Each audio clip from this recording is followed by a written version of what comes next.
Hello అండి. అందరికీ నమస్తే. ఈరోజు వీడియోలో మనం వినబోయే కథ ఏంటో తెలుసుకునే ముందు మీ అందరికి కూడా నాదో చిన్న రిక్వెస్ట్. కొత్తగా మన ఛానల్ చూసిన వాళ్ళు తప్పకుండా ఒక లైక్ చేసి మీ ఫ్రెండ్స్‌కి, ఫ్యామిలీ మెంబర్స్‌కి షేర్ చేయండి. అలాగే ఇలాంటి మరెన్నో మంచి మంచి కథలు వినాలనుకుంటే ఛానల్‌ని వెంటనే సబ్స్క్రైబ్ చేసుకొని పక్కనున్న బెల్ ఐకాన్‌ని క్లిక్ చేయండి. మరి ఇప్పుడు లేట్ చేయకుండా కథలోకి వెళ్ళిపోదాం. నిద్ర లేస్తూనే ల్యాండ్‌లైన్ మోగిన శబ్దం వినపడంతో ఇంత ఉదయాన్నే ఎవరై ఉంటారా అని ఫోన్ లిఫ్ట్ చేసి హలో అన్నాను. అవతల నుండి నమస్తే మేడం. ఆశ్రమం నుండి శ్రీనివాస్‌ని మాట్లాడుతున్నాను. మీ నాన్నగారు రూమ్ ఎప్పుడు ఖాళీ చేస్తారు? మేనేజర్ గారు రేపటికల్లా ఖాళీ చేయమంటున్నారు మేడం. ఆ విషయం చెప్దామని ఫోన్ చేశానని చెప్పాడు. శ్రీనివాస్ మాటలు విన్న నాకు వెంటనే నాన్నగారు గుర్తొచ్చి నా కళ్ళు నీటితో నిండుకున్నాయి. బాధతో నా నోటి వెంట మాట రాక ఏమీ మాట్లాడకుండా నిశ్శబ్దంగా ఉండిపోయాను. శ్రీనివాస్ అనే ప్రశ్నకు నా నుండి ఎలాంటి సమాధానం రాకపోవడంతో మేడం వింటున్నారా? మేనేజర్ గారు మీ నాన్నగారి గదిని రేపటికల్లా ఖాళీ చేయమంటున్నారు అన్నాడు మళ్ళీ కాస్త గట్టిగా. "ఆ, వినపడింది శ్రీనివాస్. రేపు ఉదయం వచ్చి ఖాళీ చేశానని చెప్పి ఫోన్ పెట్టేశాను." ఫోన్లో మాట్లాడుతుండగా ఆయన విన్నట్టున్నారు. "ఇప్పుడు ఇంకా మళ్ళీ దేని నుంచి ఫోన్ చేశారు? ఆశ్రమం నుండి" అన్నారాయన కాస్త వెటకారంగా. అందుకు నేను మా నాన్నగారి గదిని ఖాళీ చేయమని చెప్పడానికి ఫోన్ చేశారు. ఖాళీ చేసేస్తే ఆ గదిని వేరే వాళ్ళకి కేటాయిస్తామంటున్నారన్నాను. అందుకైనా ఏమున్నాయట అందులో ఖాళీ చేయడానికి? ఏవో పాత వస్తువులు ఉండి ఉంటాయి. వాటి కోసం మళ్ళీ అక్కడి దాకా వెళ్ళాలా? వాళ్ళనే వాటన్నిటి అవతల పారేయమనక అన్నాడు. ఆయనెప్పుడు మా నాన్నగారి గురించి మంచిగా మాట్లాడారని అనుకుని నేనేం మాట్లాడకుండా గదిలోకి వెళ్ళిపోయాను. ఆయనకు చెప్తే నన్ను వెళ్ళనిస్తారో లేదోనని ఆఫీస్లో పర్మిషన్ తీసుకుని మధ్యాహ్నం లంచ్ అయ్యాక నేరుగా ఆశ్రమానికి వెళ్ళాను. మేనేజర్తో మాట్లాడి గది తాళం తినిపించమన్నాను. అక్కడి సిబ్బందిలో ఒకతను వచ్చి నాన్నగారి గది తాళం తీసి లోపలికి వెళ్ళమన్నాడు. లోపలికి వెళ్ళి నాకు ఎప్పట్లాగే నాన్న బెడ్ మీద పడుకున్నట్టు కనిపించి మాయమైపోయాడు. గదంతా చిందరవందరగా ఉంది. నాన్న బట్టలు, బ్లాంకెట్, ఆయన చేతికర్ర, నాన్న పడుకునే బెడ్ పక్కనున్న చిన్న టేబుల్, దాని మీద ఆ అమ్మానాన్నలు కలిసి దిగిన ఫోటో, ఆ పక్కనే అల్మారా, దాని మీద ఓ చిన్న సూట్ కేస్. వాటన్నింటినీ చూసేసరికి ఒకసారిగా నా గుండె బరువెక్కింది. నేనెప్పుడు వెళ్ళినా బెడ్లో పడుకొని నేను రావడం గమనించి, "అమ్మా అమృత, నీ గురించి ఎదురు చూస్తున్నానమ్మా. ఇవాళైనా నువ్వు వస్తావా లేదోనని అనుకుంటున్నాను." ఏంటో 2, 3 రోజులకోసారైనా నేను చూడకుంటే మనసంతా అదోలా ఉంటుందమ్మా. ఎన్ని పనులున్నా ఈ నాన్న కోసం ఒక్క 10 నిమిషాలైనా వచ్చి వెళ్ళమ్మా అని నాన్న కనిపించకపోయేసరికి ఎలానో అనిపించింది. చిన్నప్పుడు నాన్నతో ముడిపడి ఉన్న జ్ఞాపకాల కన్నా ఆయన చివరి క్షణాల్లో అప్పుడప్పుడు ఆయనతో గడిపిన రోజులే ఎక్కువగా గుర్తొస్తున్నాయి. అమ్మ అమృత అని నోరారా పిలిచే ఆయన గొంతు నేనిక ఎప్పటికీ వినలేని గుర్తొచ్చి బాధతో నా గొంతు మూగబోయింది. వరండాలో అటు ఇటు వెళ్ళే వాళ్ళ అలికిడికి నన్ను నేను కంట్రోల్ చేసుకొని నాన్న సామానంతా ఒక పక్కగా పెట్టుకుంటూ వచ్చాను. అరగంటలో దాదాపు ఆ గదంతా ఖాళీ చేసేశాను. చివరగా నాన్న సూట్ కేస్ తీసి అసలు అందులో ఏముందని తెరిచి చూశాను. అమ్మది పెళ్లి రోజు నాటి పట్టుచీరతో పాటు నాన్న పట్టుపంచ, వాటి కింద బ్యాంక్ పాస్బుక్, నాన్న డైరీ, ఓ లెటర్ కనిపించాయి. డైరీని, ఉత్తరాన్ని చేతిలోకి తీసుకుని వాటిని ఒకసారి గట్టిగా నా గుండెలకు హత్తుకున్నాను. ఆ ఉత్తరంలో నాన్న ఏమి రాశారో ఏంటోనని ఆతృతగా తెరిచి చదివాను. "అమ్మా అమృత, ఇక మీదట మీ ఆయనకి భయపడుతూ ఆఫీస్లో పర్మిషన్ తీసుకుని నా దగ్గరికి రావాల్సిన పని లేదమ్మా. ఇక మీ నాన్న మీ అందరి నుండి శాశ్వతంగా సెలవు తీసుకుంటున్నాడు. అమ్మా అమృత, మీ అన్నయ్యలకు చెప్పమ్మా, నా దశదినవ కర్మలకయ్యే ఖర్చుల కోసం లెక్కలు వేసుకోవాల్సిన అవసరం లేదని. ఈ ఉత్తరంతో పాటు బ్యాంక్ పాస్బుక్ని కూడా పెట్టానమ్మా. అందులో ఓ ₹1,00,000 దాకా ఉన్నాయి. ఆ డబ్బులతోనే నా దశదిన కర్మలు జరిపించాలి. నీకు గుర్తుందా అమృత? మీ అమ్మ పోయినప్పుడు 10 రోజులు ఓ పెద్ద పండగలా జరిపించాం. ఊరందరినీ పిలిచి భోజనాలు పెట్టాం. నా ఆఖరి కార్యం కూడా అంతే ఘనంగా జరిపించాలనేది నా చివరి కోరిక అమృత." మా అమ్మానాన్నలకు నేనొక్కగానొక్క కొడుకునని నా నామకరణం, ప్రతి సంవత్సరం నా పుట్టినరోజు, పెళ్ళి ఇలా నాకు సంబంధించిన ప్రతి శుభకార్యం చాలా ఘనంగా జరిపించారటమ్మా. చావు కూడా అలాంటిది కదా మరి. అందుకు ఒకవేళ మీ అన్నయ్యలిద్దరి దగ్గరికి అంత సమయం లేదంటారేమో. నువ్వైనా దగ్గరుండి జరిపిస్తావని ఆశపడుతున్నాను అమృత. మరికే ఉంటాను తల్లి. ఇట్లు మీ నాన్న హరిశ్చంద్ర. నాన్న నాకు రాసిన ఆ ఉత్తరం చదివాక ఏడుపు ఆగలేదు. ఆగకుండా కన్నీళ్ళు వస్తూనే ఉన్నాయి. నా దశదినకరంలో జరిపించడానికి మీ అన్నయ్యలకు సమయం ఉంటుందో లేదో. నువ్వైనా దగ్గరుండి జరిపించమ్మా అమృత అన్న మాటలు నా మనసుకి కష్టంగా అనిపించాయి. నాన్నే చూసుకోవడానికి మాకు సమయం లేదని అన్నయ్యలిద్దరూ అన్నప్పుడు ఆయన ఎంత బాధపడి ఉంటారో. నిజంగా అన్నయ్యలిద్దరూ నాన్న పట్ల అలా ప్రవర్తిస్తారని నేనెప్పుడూ అనుకోలేదు. కనీసం నేను కూడా నాన్నని పక్కనే ఉండి చూసుకోలేకపోయాను. భగవంతుడా, ఏంటి నా పరిస్థితి అనుకుని ఉత్తరాన్ని పక్కన పెట్టి నాన్న డైరీ 2 చేతుల్లోకి తీసుకున్నాను. మరొకరి డైరీని చదవటం పద్ధతి కాదు కదా అనిపించి పక్కకు పెట్టిపోయాను. మళ్ళీ ఒక క్షణం ఆగి, అయినా ఇప్పుడు నాన్న లేరు కదా, చదివితే తప్పేంటి అనుకుని తెరిచి చూశాను. మొదటి పేజీలో పెన్సిల్తో డ్రా చేసిన అమ్మా నాన్న చిత్రాలు కనిపించాయి. వాటినోసారి నా చేతితో తడిమి ఒక్కో పేజీ తెరిచి చదువుతూ పోయాను. నాన్న తన రోజువారీ జీవితంలో జరిగిన ప్రతి సంఘటన గురించి అందులో రాసుకున్నారని అర్థమైంది. నాన్న జీవితంలాగే డైరీలో కూడా చివరి పేజీ అయిపోయింది. చివరి పేజీలో మాత్రం, లక్ష్మి, ఇక నా వల్ల కావడం లేదు లక్ష్మి.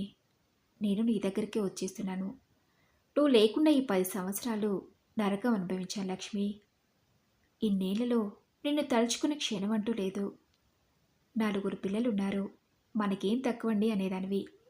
మనకు 4 పిల్లలున్నా అందులో ఏ ఒక్కరికి ఇలాంటి పరిస్థితిలో ఉన్న ఈ నాన్నను చూసుకునే సమయం లేదు లక్ష్మి. ఎంత అల్లారముద్దుగా పెంచాం వాళ్ళందరినీ.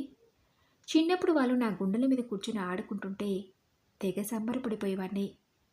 కానీ ఇప్పుడు అవే గుండెల మీద తన్నే వాళ్ళకు నేనేమీ కానట్టు దూరంగా, ఇదిగో ఈ దిక్కు మొక్కు లేని ఈ అనాథాశ్రమంలో పడేశా లక్ష్మి. అది నేను భరించలేకపోతున్నాను. పిల్లలైనా కాదన్నప్పటి నుంచి నాకు బ్రతకాలనిపించలేదు లక్ష్మి. బలవంతంగా ప్రాణాలు తీసుకోవాలనుకున్నాను, కానీ నా వల్ల కాలేదు. అందుకే ఆ భగవంతుడి పిలుపు కోసం ఇన్నాళ్ళు ఓ జీవిత్సంలా బ్రతికాను. నాకు తెలిసిపోతుంది లక్ష్మి, ఇంకెన్నో రోజులు నేను బ్రతకనని. చిన్నప్పుడు పిల్లలు ఎన్ని తప్పులు చేసినా తల్లిదండ్రులుగా మనం వాటిని క్షమిస్తాం.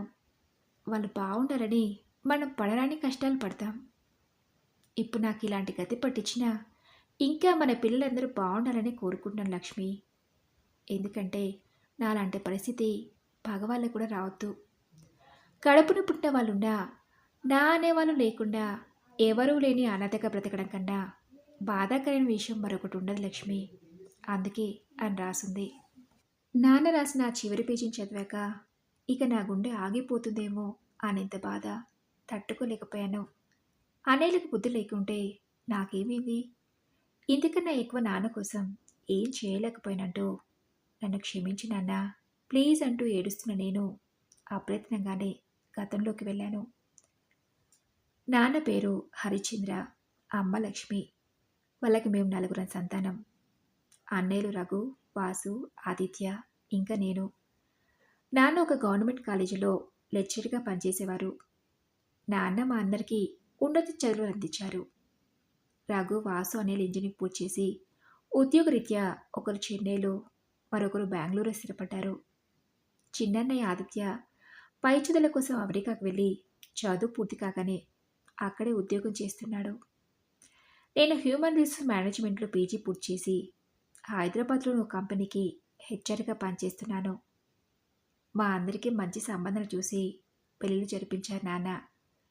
అందరం ఎవరికి వాళ్ళు ఉద్యోగాలు చేసుకుంటూ మా కుటుంబాలతో సంతోషంగా ఉన్నాం. అలా కొంతకాలం గడిచాక నాన్న రిటైర్ అయ్యారు. మొదట్లో కొన్ని రోజులు పెద్దన్నయ్య, చిన్నన్నయ్య దగ్గర ఉండి తిరిగి ఊళ్ళోనే ఉంటున్నారు. నాన్న రిటైర్ అయ్యాక మా అన్నయ్యలు ఇద్దరు అమ్మా నాన్నలు మా దగ్గరికి రమ్మని తీసుకెళ్తారనుకున్నారు నాన్న. కానీ అన్నయ్యలిప్పుడు ఆ ప్రస్తావన తీసుకురాలేదు. అలా కొంతకాలం బాగానే సాగింది. ఉన్నట్టుండి అమ్మకు ఆరోగ్యం పాడవడంతో నాన్న అమ్మని హాస్పిటల్‌లో చూపించారు. డాక్టర్లు పరీక్షలవి చేసి అమ్మకి క్యాన్సర్ అని చెప్పారు. మందులతో కొంతకాలం తప్ప పూర్తిగా నయం కావడం కష్టమన్నారు. నాన్నకు అమ్మంటే చాలా ఇష్టం. అమ్మ గురించిన ఆ వార్త విని నాన్న తట్టుకోలేకపోయారు. డాక్టర్లు చెప్పినా వినకుండా నాన్న అమ్మని చాలా హాస్పిటల్‌లోనే చూపించారు. అయినా ఫలితం లేదు. అమ్మకి క్యాన్సర్ అని తెలిసిన 2 సంవత్సరాలకి ఆ అమ్మ కాలం చేసింది. అమ్మ చనిపోయిన సంవత్సరం దాకా నాన్న మా సొంతూరులోనే ఉన్నారు. అప్పటికి అన్నయ్యలిద్దరిలో ఎవరో ఒకరు నాన్నని అమ్మని అడగలేదు. ఆ సమయంలోనే చిన్నన్నయ్యకి హైదరాబాద్‌కి ట్రాన్స్‌ఫర్ అయింది. నేను, చిన్నన్నయ్య ఉండేది హైదరాబాద్‌లోనే కాబట్టి పిల్లలిద్దరూ హైదరాబాద్‌లోనే ఉంటున్నారు. నేనొక్కడినే ఊర్లో ఉండి ఏం చేయాలనుకున్న నాన్న ఉన్న ఇంటిని అమ్మి ఇల్లమ్మగా వచ్చిన డబ్బులు తన రిటైర్మెంట్ బెనిఫిట్స్ అన్నిటి మా అందరికీ పంచేసి ఇక మీదట మీ దగ్గరే ఉంటానురా అని చెప్పాడు. అందుకు అన్నయ్యలిద్దరూ సరే అన్నారు. ఓ 6 నెలలు హైదరాబాద్‌లో ఉన్న వాసు అన్నయ్య దగ్గర, మరో 6 నెలలు చెన్నైలో ఉంటున్న పెద్దన్నయ్య రఘు దగ్గర ఉన్నాక, నాన్నకు వయసైపోవడంతో వచ్చే జబ్బులు చుట్టుముట్టాయి. ఆ నెలలతో పాటు వదినలిద్దరూ కూడా ఉద్యోగాలు చేసేవాళ్ళవటంతో నాన్ననిక మేము చూసుకోవడం కష్టమన్నారు. రఘు అన్నయ్య, నాన్న మాతో సమానంగానే నీ కూడా తన ఆశని పంచించాడు కదా అమృత. నాన్నను కొన్ని రోజులు నువ్వు తీసుకెళ్ళు. ఆ తర్వాత ఆలోచిద్దాంలే అన్నాడు. నాన్న ఆస్తి గురించి నేనెప్పుడూ ఆశపడలేదు. అందులో నాకు నయా పైసా ఇవ్వకుండా నాన్నకి ఏ కష్టం రాకుండా కలలో పెట్టుకుని చూసుకునేదాన్ని. కానీ మా అత్తయ్య కూడా మాతో పాటే మా ఇంట్లోనే ఉంటుంది. నాకు తెలుసు మా ఆయన అత్తయ్య నాన్నని మన ఇంట్లో ఉండనివ్వని అంటే అందుకు ఒప్పుకోరని. అయినా ఒకసారి నా వంతు ప్రయత్నం చేశానని అడిగి చూశాను. నేను ఊహించినట్టుగానే వాళ్ళ నుండి వద్దు అనే సమాధానమే వచ్చింది. నాకు జీవితాన్నిచ్చిన నాన్న కోసం ఏమీ చేయలేకపోతున్నానని బాధపడ్డాను.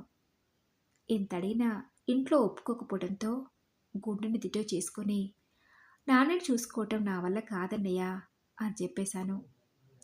అలా ఓ వారం గడిచాక అన్నయ్యలిద్దరూ మాట్లాడుకుని నాన్నని ఓల్డేజ్ హోమ్‌లో చేర్పించాలని నిర్ణయించుకొని నాతో చెప్పారు.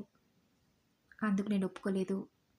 వద్దన్నయ్య, నాన్నకి ఆ పరిస్థితి రావటం నేను తట్టుకోలేను. కావాలంటే నాన్నని చూసుకోవడానికి పనివాళ్ళని పెట్టుకోవచ్చు కదా అన్నాను. రోజంతా ఇంట్లో ఎవరూ ఉండం. అలాంటప్పుడు ఆ పని వాళ్ళు మాత్రం ఆయన్ని జాగ్రత్తగా చూసుకుంటారని ఏం నమ్మకం? ఇంట్లో కన్నా మంచి సౌకర్యంగా ఆశ్రమంలోనే చేర్పిద్దాం. నాన్నకి ఎలాగో పెన్షన్ వస్తుంది కదా! తక్కువ పడితే అందరం కలిసి తలో కొంత వేసుకొని కడదామన్నారు. చివరికి అదే జరిగింది. హైదరాబాద్‌లోని ఓ ఓల్డేజ్ హోమ్‌లో నాన్నని చేర్పించారు. నాన్నని అందులో చేర్పించిన 15 రోజులకు నాన్నని చూడ్డానికి వెళ్ళాను. నాన్న చిక్కి సగమయ్యారు. అమ్మ ఉన్నప్పుడు నాన్న ఎంత ఆరోగ్యంగా ఉండేవారు. వేళకన్నీ చేసి పెడుతూ నాన్నని జాగ్రత్తగా చూసుకునేది. అలాంటిది నాన్నలా చూసి తట్టుకోలేకపోయాను.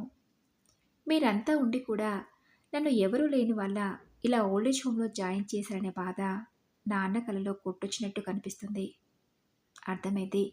నాన్నకక్కడ ఉండటం ఇష్టం లేదని. కానీ ఏం చేయను అని అనిలిద్దరికీ ఫోన్ చేసి బ్రతిమలాడాను. నాన్నని ఎవరో ఒకరు ఇంటికి తీసుకెళ్ళండి అని. అందుకు వాళ్ళు కుదరదన్నారు. చూస్తుండగానే అలా 6 నెలలు గడిచాయి. మా ఇంటికి, నేను పనిచేసే ఆఫీస్‌కి నాన్న ఉంటున్న ఓల్డేజ్ హోమ్ దూరం అవటంతో తరచుగా వెళ్ళలేకపోయేదాన్ని. అలా ఓసారి నాన్నని చూడ్డానికి నేను వెళ్ళినప్పుడు నాన్న నాతో, "అమ్మా అమృత, నేనిక్కడ ఉండలేకపోతున్నానమ్మా. ఏదో ఒకటి చేసి నన్ను ఇక్కడి నుంచి తీసుకెళ్ళమ్మా" అని ఆయన నోరు తెరిచి అడిగారు. ఆ క్షణం నాన్న విషయంలో ఏమీ చేయలేని నా నిస్సహాయతకు నా మీద నాకే అసహ్యం వేసింది. ఈసారి ఎలాగైనా నా భర్తని, ఆ అత్తయ్యని ఒప్పించాలని వాళ్ళతో మా నాన్న లాంటి పరిస్థితులు చూడలేకపోతున్నానని మన ఇంటికి తీసుకొస్తానని అడిగాను. అందుకు నా భర్త, అత్తగారు, "మీ అన్నయ్యలకు లేని పట్టింపు నీకెందుకు?" అన్నారు. ఒకవేళ మా నాన్నకి నేనొక్కదాన్నే కూతుర్నే అయితే అప్పుడు నాన్న బాధ్యత నేనే తీసుకుని ఉండేదాన్ని కదా! అయినా నాన్న మనతో ఉన్నంత మాత్రాన మనకొచ్చిన ఇబ్బందేంటి? ఖర్చు గురించే మీ ఇబ్బందైతే నేను సంపాదిస్తున్నాను కదా! అన్నాను. అయినా నాన్నను తీసుకురావడానికి నా భర్త, మా అత్తగారు ఒప్పుకోలేదు. ఆ విషయంలో ఇంట్లో పెద్ద గొడవే జరిగింది. వారం రోజులు ప్రయత్నించినా నా ఫలితం మాత్రం ఫలించలేదు. నాన్న ఉంటున్న ఓల్డేజ్ హోమ్ దూరం అవటంతో తరచుగా వెళ్ళి ఆయన చూసి రావటం కష్టమవుతుందని నేను పనిచేస్తున్న ఆఫీస్‌కి దగ్గరలో ఒక ఓల్డేజ్ హోమ్ ఉందని తెలిసి అన్నయ్యలతో మాట్లాడి నాన్నని అందులో చేర్పించాను. నా భర్తకి, అత్తగారికి తెలియకుండా తరచుగా నాన్నని చూసొస్తుండేదాన్ని. దగ్గరుండి చూడలేకపోయినా కనీసం అలాగైనా నాన్నని చూసుకుంటున్నానని తృప్తి పడ్డాను. అలా ఓల్డేజ్ హోమ్‌లో నాన్నని చేర్పించి 6 సంవత్సరాలు గడిచాయి. నాన్నకి 80 సంవత్సరాలు. వయసైపోతున్న కారణంగా ఆయన ఆరోగ్యం మునుపట్లా ఉండట్లేదు. కొన్ని రోజులుగా నాన్నకు కడుపులో నొప్పొస్తుందని చెప్పడంతో హాస్పిటల్‌లో చూపించాను.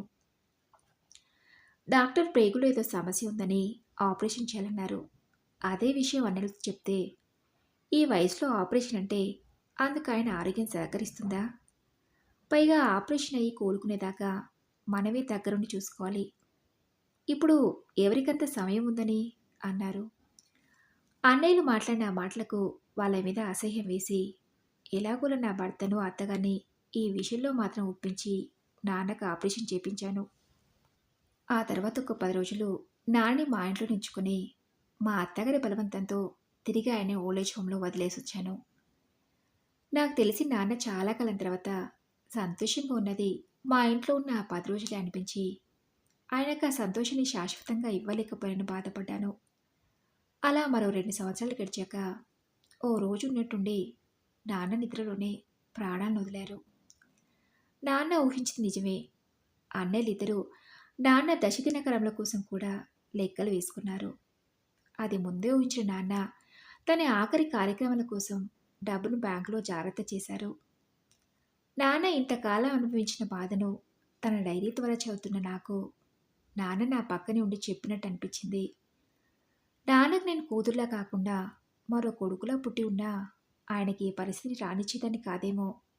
ఎందుకంటే తల్లిదండ్రులను చూసుకునే విషయంలో ఆంక్షలు కూతుర్లకి గాని కొడుకులకు కాదు కదా అనుకొని నాన్న గదిని ఖాళీ చేసి ఆయనకి సంబంధించిన వస్తువులు తీసుకుని తిరిగి అక్కడి నుంచి వెళ్ళిపోయాను.